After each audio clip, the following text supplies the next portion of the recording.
Hai, selamat pagi. Kembali lagi dengan saya, Galih Yogi Rahajeng SPMSI dalam mata kuliah Ekonomi Sumber Daya Alam dan Lingkungan.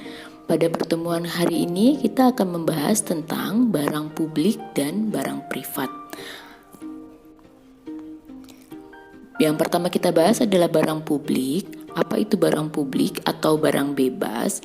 Barang publik atau barang bebas adalah barang yang untuk memanfaatkannya tidak perlu mengeluarkan suatu nilai atau pengorbanan biaya. Barang publik yang jika diproduksi, produsen tidak memiliki kemampuan untuk mengendalikan siapa yang berhak mendapatkannya. Barang-barang lingkungan secara umum digolongkan sebagai barang publik. Contohnya sungai, danau, udara bersih, pemandangan pantai, sumber daya perikanan, sumber daya hutan, gunung, dan lain sebagainya. Barang publik dapat dikonsumsi tanpa mengeluarkan biaya karena jumlahnya yang sangat berlimpah. Namun, seiring dengan pertambahan jumlah penduduk dan pembangunan, barang publik dapat berubah menjadi barang ekonomi. Contohnya sekarang apabila kita ingin menikmati pemandangan pantai, ada biaya retribusi yang diberikan atau yang ditarik oleh pemerintah daerah. Biaya retribusi tersebut nanti akan digunakan untuk kelestarian dari pantai. Begitu juga untuk sungai, danau, dan lain sebagainya. Bahkan nanti ada kemungkinan apabila jumlah penduduk yang tinggi, pembangunan yang tinggi, namun tidak memperhatikan aspek lingkungan, udara bersih pun kita harus membelinya. Barang publik atau barang bebas memiliki dua sifat dominan. Yang pertama adalah non-rivalry atau tidak ada ketersaingan, atau non-divisible atau tidak habis. Yang kedua adalah non-excludable atau tidak ada larangan dalam penggunaan barang publik tersebut. Non-rivalry atau tidak ada ketersaingan adalah konsumsi seseorang terhadap barang publik tidak akan mengurangi konsumsi orang lain terhadap barang yang sama. Contohnya, udara yang kita hirup dalam derajat tertentu tidak akan berkurang bagi orang lain untuk menghirupnya. Begitu juga misalnya sinar lampu penerangan jalan yang dinikmati oleh setiap orang yang memiliki mata ataupun orang yang melewati jalan tersebut. Konsumsi dari sinar lampu tersebut tidak akan membuat sinar tersebut habis sehingga tetap tersedia untuk orang lain. Sedangkan untuk non-excludable atau tidak ada larangan adalah sulit untuk melarang pihak lain mengkonsumsi barang yang sama. Contohnya pemandangan laut yang indah. Kita tidak bisa melarang orang lain untuk menikmati juga pemandangan keindahan laut tersebut. Contohnya juga sumber daya ikan. Pada pemakaian tertentu kita tidak bisa melarang orang lain untuk mengambil ikan sebanyak yang dia mau. Namun di Indonesia, pengambilan ikan atau sumber daya ikan atau menangkap ikan itu diberikan batasan kepada perusahaan besar namun tidak kepada nelayan. Itu tujuannya agar para nelayan memiliki pendapatan yang cukup untuk memenuhi kebutuhan mereka dan perusahaan besar bisa membeli ikan kepada nelayan. Sumber daya alam dan lingkungan sebagai barang publik atau milik bersama adalah sumber daya alam yang menyangkut banyak orang dan bukan milik seseorang. Sumber daya alam ini tidak terukur secara fisik maupun kuantitasnya dan tidak dapat dinilai secara langsung dengan satuan uang dan tidak memiliki pasar namun dimanfaatkan banyak orang. Contohnya tadi adalah pemandangan. Ketiadaan pasar menyebabkan tidak adanya suatu mekanisme keseimbangan yang secara otomatis membatasi eksploitasi dari sumber daya alam tersebut. Pemerintah merupakan institusi yang diperlukan untuk menyeimbangkan permintaan dan penyediaan melalui berbagai instrumen peraturan seperti instrumen ekonomi, hukum, administrasi, dan sosial agar tidak terjadi tragedy of common. Apa itu tragedy of common? Tragedy of common atau tragedi kepemilikan bersama adalah sumber daya umum yang cenderung digunakan secara berlebihan ketika individu tidak dikenakan biaya untuk penggunaan mereka. Hal ini mirip dengan eksternalitas negatif. Contohnya, seperti yang ada di gambar, adalah ikan di lautan yang diambil bebas oleh siapa saja tanpa keharusan untuk konservasi, baik itu ikannya maupun terumbu karang yang rusak maupun habis akibat overeksploitasi. Sedangkan free riders adalah mereka yang ikut menikmati barang publik tanpa mengeluarkan kontribusi tertentu. Sementara sebenarnya ada pihak lain yang berkontribusi untuk pengadaan barang publik tersebut. Contohnya adalah mereka yang tidak ikut membayar pajak tapi ikut menikmati jasa-jasa atau barang-barang yang diadakan atas biaya pajak. Contoh lain adalah sebuah jalan desa dibangun dengan kerja bakti. Free riders ini adalah mereka yang tidak ikut kerja bakti tetapi kemudian ikut menggunakan jalan desa tersebut. Berikutnya yang akan kita bahas adalah barang privat. Barang privat atau barang ekonomi ini adalah barang yang untuk memperolehnya dibutuhkan suatu nilai atau pengorbanan, bisa juga dalam bentuk biaya. Contohnya adalah pakaian, rumah, mobil, dan lain sebagainya. Yang kedua adalah barang yang memiliki pasar. Dalam pengertian dasar ekonomi, suatu barang dikatakan barang ekonomi apabila memiliki nilai guna atau utility, langka atau scarcity, dan dapat dimiliki atau property right. Kepemilikan seseorang terhadap suatu barang pribadi akan mengurangi kesempatan orang lain untuk memiliki barang serupa. Barang pribadi akan menurun persediaannya dengan meningkatnya konsumsi. Barang privat atau barang ekonomi memiliki 3 sifat dominan. Yang pertama adalah rival consumption, excludable consumption, dan yang terakhir adalah scarcity atau finite.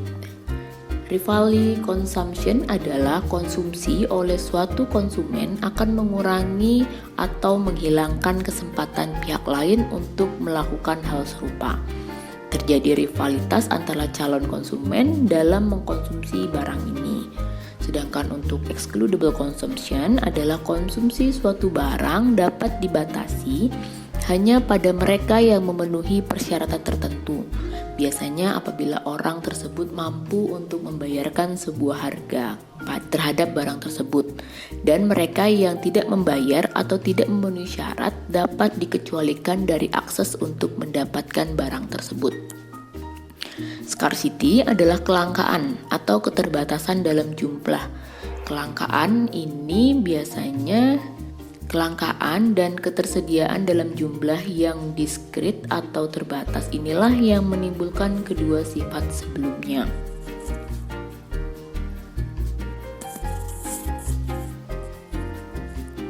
Barang pribadi atau barang ekonomi mengikuti hukum kepemilikan pribadi atau privat, yaitu private property right.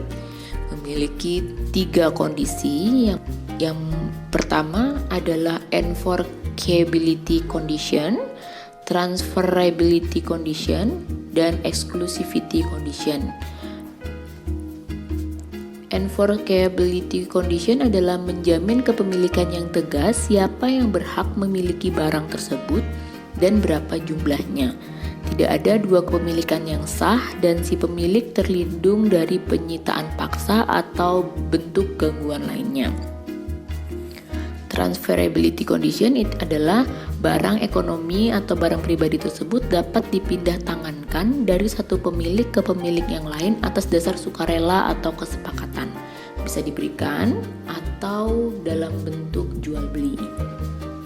Exclusivity condition adalah biaya dan keuntungan pemanfaatan adalah hak pemilik. Orang lain hanya akan merasakannya atau turut menikmatinya apabila telah terjadi pemindah tanganan atau transfer. Kita akan membahas lebih lanjut mengenai apa itu rivalry dan excludability. Rivalry adalah tingkat persaingan antara individu untuk memperoleh manfaat dari suatu barang. Sedangkan excludability adalah tingkat penghususan bagi individu dalam memanfaatkan suatu barang. Yang sering dipakai dalam sumber daya ini adalah rival atau persaingan dan non-rival tanpa persaingan. Excludable dapat dikhususkan dan non-excludable tidak dapat dikhususkan. Rival biasanya adalah manfaat atas konsumsi suatu barang itu berkurang bila dikonsumsi oleh beberapa orang. Sedangkan non-rival itu manfaat atau konsumsi suatu barang tidak akan berkurang walaupun dikonsumsi oleh banyak orang. Excludable ini adalah proses konsumsi atau pemanfaatan suatu barang dapat dikhususkan bagi orang tertentu. Non-excludable adalah proses konsumsi atau pemanfaatan suatu barang tetapi tidak bisa dikhususkan bagi orang tertentu.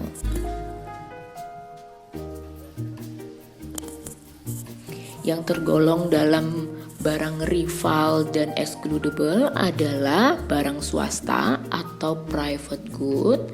Sedangkan yang tergolong dalam barang non-rival dan juga non-excludable adalah barang publik. Kebalikan dari barang privat.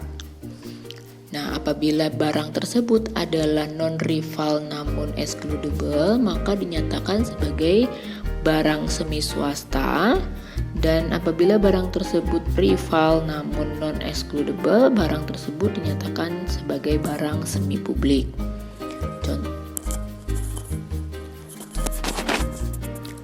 Berikut apabila kita bahas barang-barang berdasarkan tingkat eksklusivitas dan tingkat rivalry-nya. Apabila barang tersebut memiliki tingkat eksklusivitasnya tinggi dan tingkat rivalry-nya rendah, contohnya adalah internet, telepon seluler, jalan bebas hambatan atau jalan tol. Dan apabila barang tersebut tingkat eksklusivitasnya tinggi, namun tingkat rivalry-nya juga tinggi, contohnya adalah lapangan golf ataupun kabel TV. Berikutnya adalah apabila barang tersebut tingkat eksklusivitasnya rendah dan tingkat rivalry-nya rendah, ini berarti barang tersebut umum untuk semua orang. Contohnya adalah penggunaan udara, radio, sistem pertahanan, jalan raya di kota kecil. Namun apabila tingkat eksklusivitas barang tersebut rendah namun rivalry-nya tinggi, contohnya adalah jalan raya di Jakarta, tempat parkir di pertokoan di Jakarta. Jadi walaupun dia barang publik, tapi karena banyak orang yang ingin pakai, maka tingkat rivalry-nya tinggi. Harus berjuang dalam memanfaatkan barang tersebut. Kita akan bahas lebih lanjut perbedaan antara barang publik dan barang pribadi atau barang ekonomi. Barang publik itu biasanya adalah gratis atau free. Tidak ada pasar atau no market. Dimiliki banyak orang, tersedia cukup banyak, tidak mengikuti hukum kepemilikan. Dan untuk barang pribadi atau barang ekonomi biasanya adalah kebalikan dari barang publik. Dia adalah barang yang ada biaya ketika memilikinya atau untuk memilikinya, mempunyai pasar atau dijual belikan, dimiliki oleh seseorang, ketersediaannya terbatas, mengikuti hukum kepemilikan.